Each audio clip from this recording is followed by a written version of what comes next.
Hi everyone, and welcome to the Cora's Quilts YouTube channel.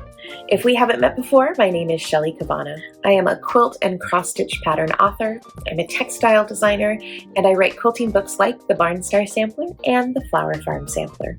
I am thrilled to welcome you to our 8th Mystery Quilt Along series. Today's video is part of a 10-week series walking you through all the various steps in putting together Meadowsweet, our 2025 Mystery Quilt Along project. If this is your first time here, I just want to say welcome and to let you know that we're so very glad that you're here. And for those of you who might be new to Mystery Quilt Alongs, you are in for such a treat. Each week we'll share a new clue that guides you through creating different shapes and components. And the exciting part is you won't know exactly what you're making until the very end, when all of the pieces come together in a beautiful reveal. We've designed this mystery project with 3 gorgeous color stories to choose from. We've called them Summer Berry, Spring Bloom, and Coastal Breeze. I'll be sewing along with you using our Summer Berry palette, but you'll get to see each week's blocks mocked up in all 3 colorways. Whether you choose one of our curated palettes or pull fabric from your own stash, this project is going to be stunning. If you're looking for fabric requirements, cutting instructions, quilt size options, or for our full Quilt Along schedule, you can find the link to our Quilt Along homepage in the video description box below. We've shared the link to the YouTube playlist where you can find all of the Meadowsweet Mystery videos in one place. If you're planning on sewing along with us, we'd highly recommend subscribing to the Cora's Quilts YouTube channel, and be sure to hit that little bell icon too so you'll get a notification the moment a new video drops. We've also shared the link for our free digital Meadowsweet Clues checklist. This is a free download for you so you can keep track of which clues you've finished and where to start next time you sit down to sew. It's my hope that the Meadowsweet Mystery Program will provide the perfect way to carve out regular creative time and for you to practice a little bit of quilty self-care through time at your sewing machine. And hopefully the tips and tricks you pick up along the way will not only help you put together this project, but will help with the loads of amazing quilt projects you have ahead of you. Remember, we're here to help every step of the way, and we can't wait to see what you create. So grab your favorite beverage, settle into your sewing space, and let's make something beautiful together. Now let's dive into today's clue. Just a friendly reminder that our Meadowsweet Mystery pattern includes instructions for 3 quilt sizes: a 60-inch by 60-inch throw size, an 80-inch by 80-inch full size, and a 100-inch by 100-inch queen size. In our cutting and piecing instructions, the quantities needed of each unit for the various quilt sizes are listed with the throw size quantity first, then followed by the numbers needed for the full size and the queen size in parentheses. For example, for block 1, if you're making the throw size, you'll need 20 units. If you're making the full size quilt, you'll need 32 units, and if you're making the queen size quilt, you'll need 52. We think the easiest way to keep track is to highlight the number for your specific quilt size in your weekly pattern pages.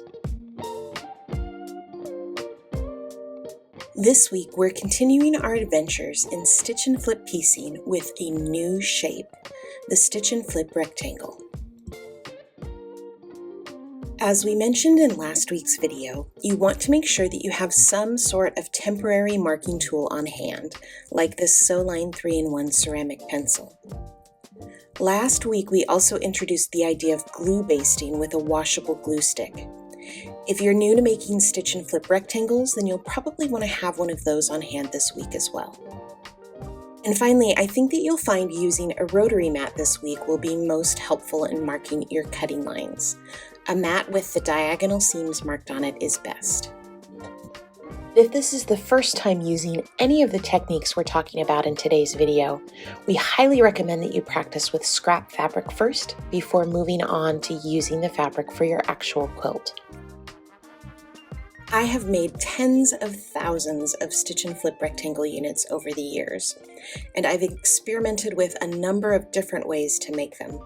And this is the method that I always come back to, a combination of glue basting and using the diagonal lines on my cutting mat to accurately mark my sewing lines.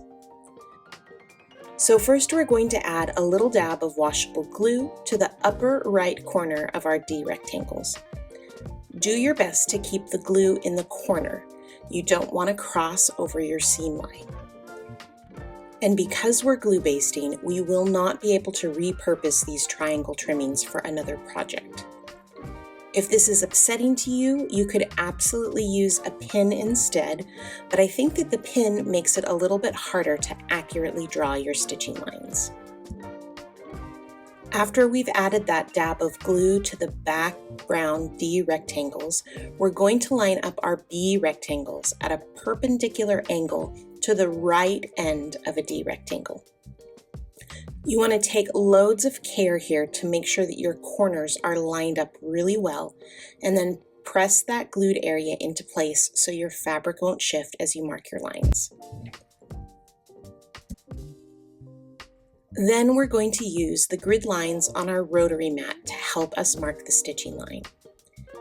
You want to line up the top edge of that background D rectangle with one of the horizontal lines in your mat, and then sort of slide the unit along until the upper left corner of that topmost B rectangle is lined up with the 45-degree mark on your mat. Even though we can't see exactly where that lower right corner of the D rectangle in back is, because it's behind the B rectangle, the diagonal marking on our mat lines will help us see exactly where that corner is. And just like we mentioned last week, the number one mistake that people make with stitch and flip units is lining up their rulers with the corners of their pieces. Instead, for maximum accuracy, you want to make sure that you're lining up your pencil, not your ruler edge, with the corners. Then mark your line. Your ruler should be a pencil tip's width away from that diagonal line to make sure that you are accurately marking your line, and it will pass right through that bottom rectangle's corner.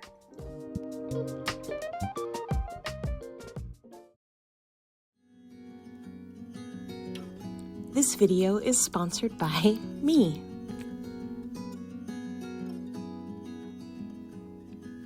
I am so excited to share my brand new book with you. The Flower Farm Sampler, a sister book to my best-selling Barnstar Sampler book, is hitting the shelves this March. Just like our Barnstar Sampler, I've designed 18 beautiful blocks ranging in size from 4 inches to 24 inches, all pieced with my signature straightforward techniques. While the Barnstar Sampler is filled with starry quilts, the Flower Farm Sampler book brings your favorite flowers to life in fabric form. With 7 stunning quilts, the main sampler plus 6 more gorgeous flower-filled designs, you'll have everything you need to create your very own fabric garden. You can pre-order your books and our author-curated quilt kits now using the link in the description box below. And I am thrilled to invite you to join something truly special, our author-led Quilt Along program. You'll receive monthly fabric bundles that I've handpicked from my latest fabric collections, plus video tutorials, tips and tricks, and access to our wonderful quilting community. Visit our Quilt Along homepage linked below to secure your spot in this very limited edition program, and I cannot wait to make these amazing quilts with you.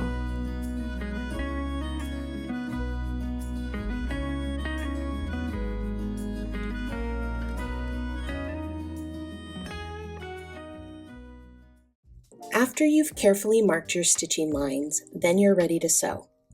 Just like last week, you simply stitch on the marked line.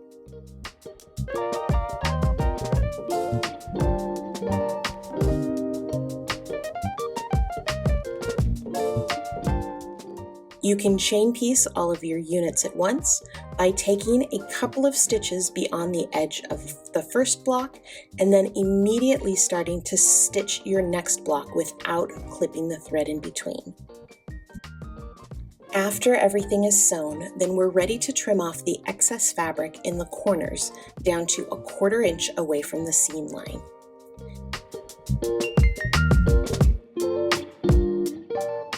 If you're most comfortable trimming with your rotary ruler and blade, you can absolutely do so, but I find that it's much faster to just trim down my units by hand with fabric scissors.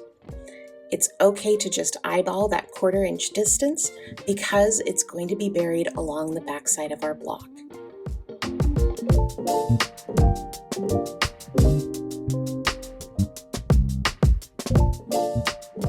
We're going to finish off this week's blocks by pressing the seams towards the D rectangle.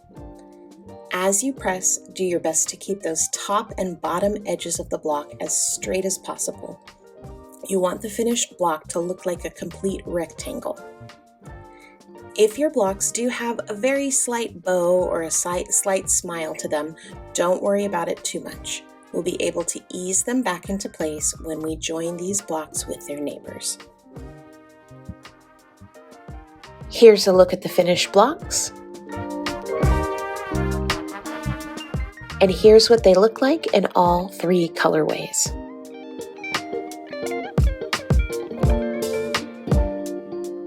Thank you so much for watching today's Meadowsweet Mystery Quilt Along video.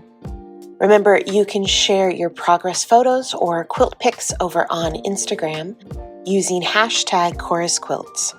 And be sure to tag us at Cora's Quilts so we can see your photos too.